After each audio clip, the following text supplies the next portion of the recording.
Hello, Sagittarius, Sun, Moon Rising, and Venus Signs. Kamusta kayo? Sana po ay nasa mabuti kayong kalagayan. Welcome back po sa Star Tarot. At kung bago kayo rito, welcome din po kayo. Please subscribe, like, share my videos, and leave me a comment kung naka-resonate po kayo. Thank you. So, Sag, first card po ninyo, we have the butterfly. Napakagandang balita, na merong mga pagbabagong mangyayari at changes are going to happen in your life at po pwedeng sa iba-ibang parte yan ng buhay ninyo na magkakaroon ng pagbabago. At yung pagbabagong ito, no, ito yung magpapangiti sa'yo. Ito yung maglalabas din ng kagandahan mo, 'di ba? From your beauty from the inside and out. Parang i-showcase ng mga changes na to, yung kabutihan loob mo, kabaitan mo, kagandahan mo, 'di ba? Yung pagiging compassionate mo, parang lalabas, no, at this time. Kaya good for you. So we have moss agate. Ayan, there is change, yeah. So definitely talagang merong magbabago sa buhay mo. Pupwede rin, no, na magsisimula ang pagbabagong yan on a personal level, on a personal note. So pwedeng ganun ang ganap. At positive, no, ang mga mangyayari dito. Since si moss agate din, moss agate can also ano 'to, stone or crystal, na pupuwedeng ginagamit natin or ako personally ginagamit ko 'to, yung moss agate na 'to, also along with citrine, along with, ah, pyrite, kapag kapag ginagamit ko 'yan, nilalagay ko 'yan sa wealth sector ng bahay, to attract, to attract abundance and prosperity, So, pupuwede na magbabago ang sitwasyon ninyo rito, siguro related, 'no, sa inyong kaperahang aspeto. So, pupuwedeng, since merong positivity, so maaring magkakaroon na kayo dito ng prosperity in abundance, 'no? Magkakaroon na kayo ng financial freedom, siguro financial comfort.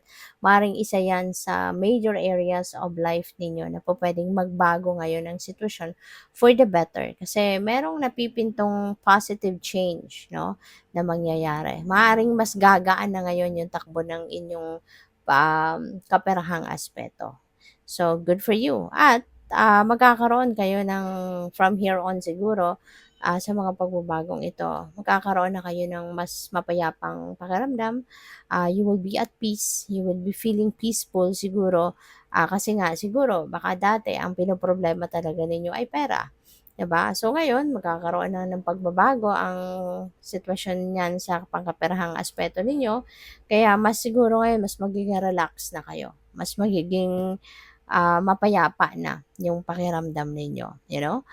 But for others of you pupuwedeng reminder ito para sa inyo na always ground yourself, 'di ba? Kasi baka lagi kayong pagod, lagi kayong focus lang sa iba't ibang areas of life, pero yung pag-aalaga sa inyong sarili baka nani-neglect niyo na, at hindi na kayo nakakapagpahinga man lang, hindi man lang kayo nakakapag-unwind. So, this is the time, na you need also to spend time grounding yourself, magmuni-muni ka, magnilay-nilay ka, para nang sa gano'n makamit mo kung ano man yung 'di ba, yung inner peace na gusto mo din na ma-experience, okay?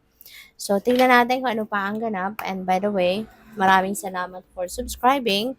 And kung hindi pa kayo nakakapag-subscribe, subscribe na kayo. And also, maraming salamat din, for not skipping the ads.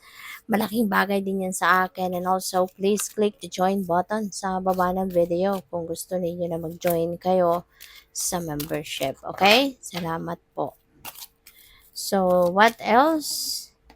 We have to the sea. Ayan. So, feeling ko dito, ang iba sa inyo, Sagittarius, you are also going to change the way you look at life. Kung dati siguro, alam mo yun, yung pinipilit mo na kung anong gusto mo, yun ang dapat mangyari, yun ang ini-insist mo, maaari ngayon, maiiba na. Na baka isa din ito sa babaguhin mo, na instead na ikaw na ngayon, ikaw yung mag-i-insist, 'no, ikaw yung gustong masunod sa lahat, pero maaaring hindi rin naman nangyayari lahat.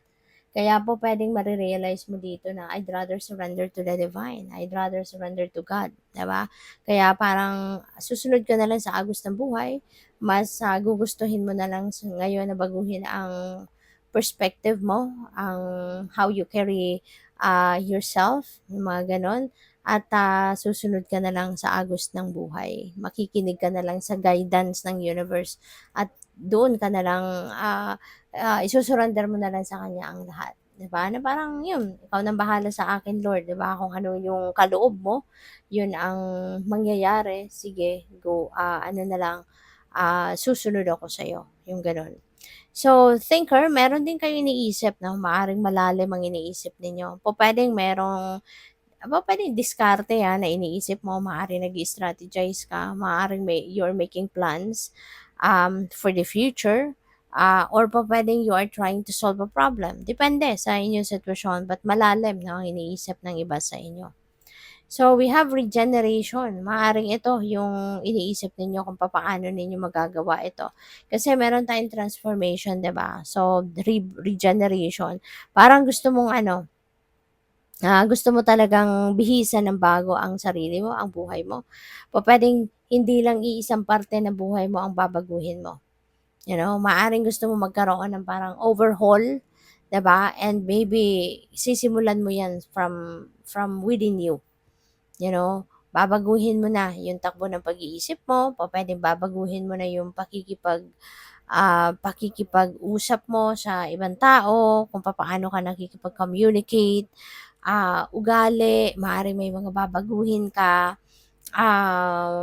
Pupuwede rin na ngayon kunyari, dati sanay ka lang, 'no, na komportable ka na kung ano yung nakasanayan mo, yun na lang ang lagi mong ginagawa. Maaaring ngayon matututo ka na din or maglalakas ka ng loob na rin na subukan ko ngang, pasukin ang mga sitwasyon na hindi ko pa nasusubukan, 'di ba? Parang siguro puwede rin na maging mas adventurous ka na sa ngayon, yung gano'n ba? Mas maging matapang ka sa pagharap sa hamon ng buhay, yung gano'n ba? Kaya yeah, there could be something, different, 'no, dito na talagang mangyayari at, ikaw lang tayo nakakaalam niyan kung ano yung gusto mong baguhin sa buhay mo. But this is nice, 'no, this is nice na parang gusto mong mag-evolve, mag-evolve kayo into the best version of yourself, 'di ba? So, tignan natin kung ano pa ang ganap for Sag.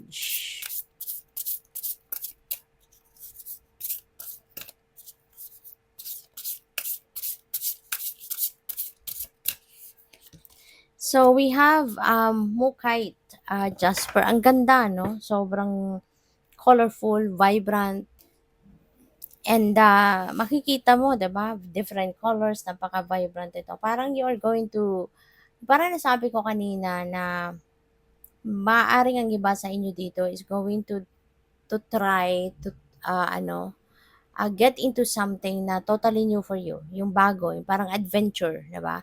And, gano'n din ang message ni Mokhaita Jasper, 'no? This is also about adventure. This is also about pagsubok ng, subukang magkaroon ng mga bagong experiences, yung gano'n.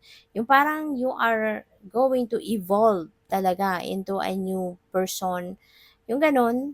So, ang ganda 'no, kasi parang handa ka ng mag-grow, handa ka ng mag-thrive as a person, kaya good for you, go for it. You know, Sagittarius, parang bibihisan mo with the regeneration energy, parang gusto mong bihisan ng bago ang sarili mo. Gusto mo na magkaroon ng bagong mukha, kumbaga gusto mong baguhin, you know, exciting 'no, ang naiisip mo rito na gusto mong maging bagong ikaw. Ang maganda rito, kagustuhan mo 'yan, 'no? Idea mo 'yan, kagustuhan mo 'yan at hindi 'yan yung ideya ng ibang tao na pinipilit ka nilang magbago, pinipilit ka nilang baguhin ang sarili mo, 'no? But this time, ikaw ito mismo. Ito yung maaaring maiisip mo, magkaka-ideya ka ngayon na, "I want to be a different person now." 'di ba? Gusto ko mas maging mabait ako, mas maging maganda ako, mas maging pogi ako, mas maging mabuting tao ako. So this is really nice. So what else? We have Bix Bite, napaka-colorful din ito. Ang ganda. Kasi parang ano 'to, eh, nagkakaisa yung energies mo. Si Bix Bite kasi this represents courage, tapang, bravery, inner strength. So talagang magiging desididong-desidido ka. Kung ano talaga yung plano mong gawin ngayon, Sagittarius, mga pagbabago sa buhay mo, parang wala na makakapigil sa'yo.